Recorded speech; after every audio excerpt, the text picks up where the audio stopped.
Of all 7 of the people killed in last week's explosion at a West Reading factory. They range in age from 30 to 63. And we are learning now why it took so long for their identities to be confirmed. Action News reporter Bob Brooks, he's live for us tonight in West Reading with the latest on this investigation. Bob. Yeah, great. I'll tell you what, getting to this point was no easy task. You know, when the factory here blew this past Friday, we know those victims became trapped. Getting to them took exhaustive work. And tonight again, we finally learned their identities. These are the 7 victims of the R.M. Palmer factory explosion last Friday. They were loyal employees. They had friends, many who've paid their respects at the scene, and so much life ahead of them. But most importantly, they had families, some whom I spoke with off camera, and I can tell you, they're deeply mourning.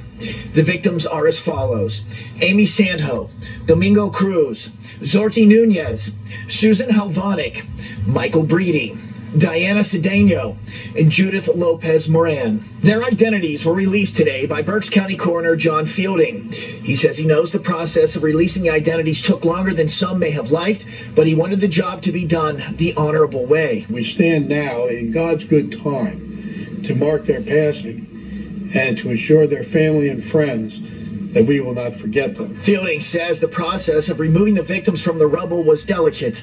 Teams were worried about voids inside of what's left of the factory and potentially falling into harm's way. You don't want people going in there and just tromping around in the debris and causing further trouble.